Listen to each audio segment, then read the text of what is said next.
نظر نہیں آتا، آگے کیا ہے اس کو نظر نہیں آتا. لیکن جانوروں میں ہوشیار جانور ہے یہ اپنا اسٹاک جمع رکھتی ہے.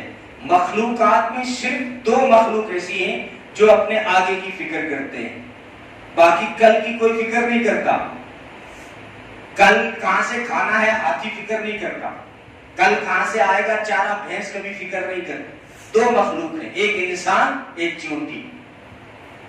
چونٹی تو 6 مہینے کا اسٹاک رکھتی ہے اپنے گھر میں، تو اس کو تو کوئی نظر نہیں آتا. تو سلیمان علیہ السلام نے سوچا بیچاری دانا لے کے سمندر کی طرف جا رہی ہے، اس کو تو نظر نہیں آتا، آگے جا کے ڈوب جائے گی، اس کا دانا بھی جائے گا، اس کی جان بھی جائے گی. لیکن جیسے ہی یہ چونٹی سمندر کے کنارے پہنچی تو سمندر سے ایک میڈک نے سر باہر نکالا اور اس چونٹی کو دانے سمیت اپنے منہ میں لے لیا. تو سلیمان علیہ السلام نے سوچا بیچاری پہ ظلم ہو گیا، ظلم ہو گیا بیچاری پر، کیونکہ وہ تو دانا لے کے جا رہی تھی. میڈک ظالم نے اس پہ حملہ کیا، اس کے دانے کو بھی چھینا، اس کی جان کو بھی اس نے چھین لیا، کھا گیا ہوگا، خوراک بنا دیا. یہی سلیمان علیہ السلام سوچ رہے ہیں، اور اسی سوچ میں کئی دیر وہ سمندر کے کنارے بیٹھے رہے. تھوڑی دیر کے بعد وہی میڈک سمندر کے کنارے سے اپنا سر باہر نکالتا ہے، چونٹی اس کے منہ سے نکل کے خشکی کا راستہ پکڑتی ہے.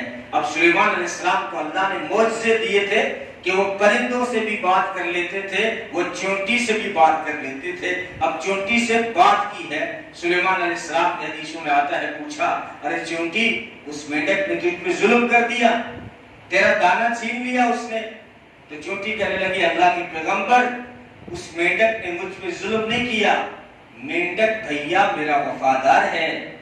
اللہ نے میری ایک ڈیوٹی لگائی ہے کہ سمندر کی تہ میں ایک پتھر ہے، اس پتھر کے اندر اندھے کیڑے رہتے، اندھے، اور اللہ نے میری ڈیوٹی لگائی ہے کہ ایک چونٹی چاہے تو پانی کا جانور نہیں ہے، تو خشکی کا جانور ہے، لیکن یہ تیری ڈیوٹی رہے گی کہ تو روزانہ ان کیڑوں کو دانا پہنچا کے آئے گی.